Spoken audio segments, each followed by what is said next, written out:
Nous sommes de retour. Donc, je disais tout à l'heure que c'est ce que nous allons essayer de voir. Pourquoi ce poids de mesure ou pourquoi cette injustice qui ne dit pas son nom. Pourquoi la femme doit être tout de suite pointée du doigt dès qu'un enfant n'arrive pas au sein de son couple, au sein de son foyer. Pourquoi elle est toujours indexée et pas l'homme? Pourquoi cette injustice qui ne dit pas son nom? Alors, nous allons essayer de comprendre. Comme je le disais tantôt, c'est un phénomène qui existe depuis des siècles. L'homme peut être aussi stérile que la femme. Mais pourquoi a-t-on fait en sorte que ça soit toujours la femme qui soit mal vue, ça soit toujours la femme qui soit indexée, ça soit toujours la femme qui soit condamnée, jugée, parce qu'il n'y a pas d'enfant dans son foyer, dans son couple? Pourquoi? C'est ce que nous allons essayer de comprendre.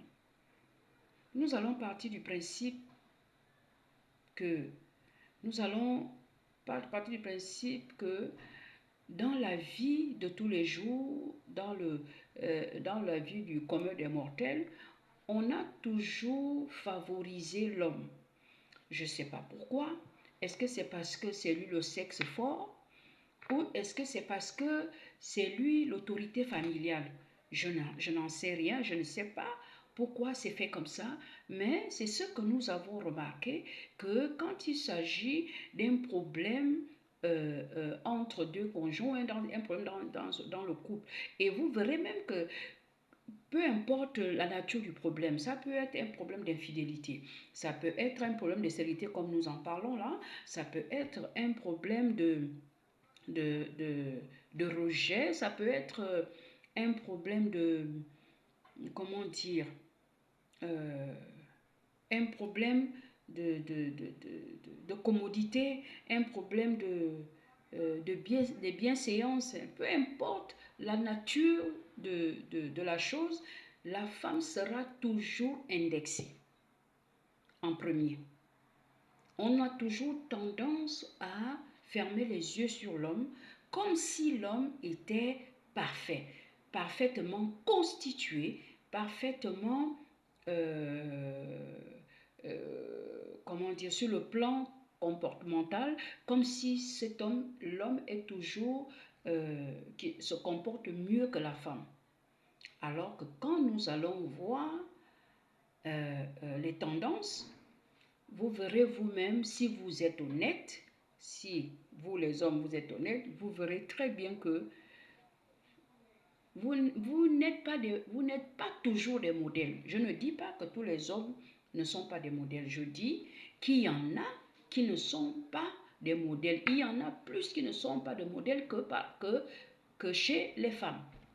Mais, et pourtant, dès qu'il y a un souci qui concerne la femme et l'homme, tout de suite, c'est la femme qui est jugée, qui est condamnée, qui est même, qui fait l'objet de mépris, qui fait l'objet de calomnie.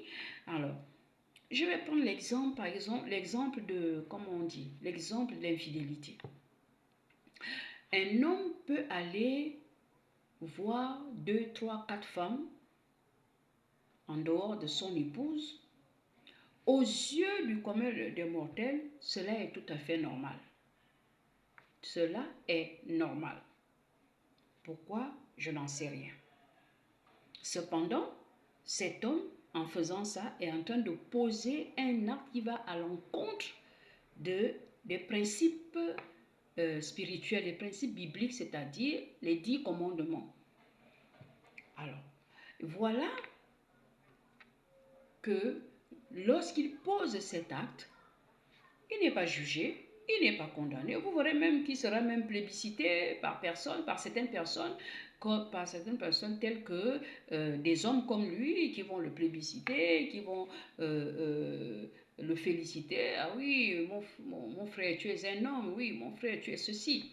Tu es fort, vraiment. Comment tu fais pour que les femmes n'arrivent pas à te résister? Tout ça. Donc, vous aurez des paroles comme ça, des choses comme ça qu'on va lui dire et il va penser que ce qu'il fait est bien. Il va même croire qu'il est exempté de tout jugement, de toute condamnation. Ah là là là là là là là là là là là. Mes bien-aimés, et bien-aimés de Dieu, chères femmes, chères sœurs, pour peu qu'un homme vous regarde de manière insistée, de manière insistante, pardon, s'il vous plaît, de manière envieuse, vous avez causé une troisième guerre mondiale.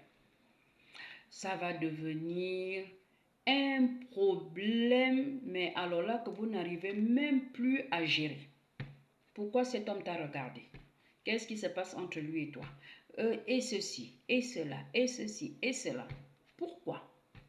Parce que dans la tête de l'homme, depuis la fondation du monde, l'homme a toujours pensé qu'il a le droit de tout faire et qu'il n'a pas le droit d'être jugé, condamné, ou même il n'a même pas le droit de recevoir des remontrances lorsqu'il pose un acte qui ne glorifie pas Dieu. Il estime qu'on n'a pas à lui faire des remontrances. Mais aux yeux de Dieu, Dieu dit que peu importe ton sexe, que tu sois le sexe fort ou le sexe ou que ça soit la femme, lorsqu'un péché reste un péché, une mauvaise action reste une mauvaise action.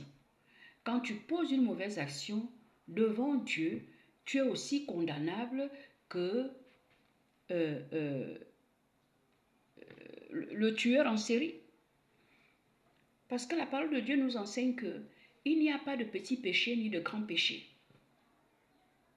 Lorsque tu poses un acte qui va à l'encontre des principes religieux, peu importe ta religion, tu as déjà enfreint la loi céleste. Tu as déjà enfreint la loi céleste. Donc, tu es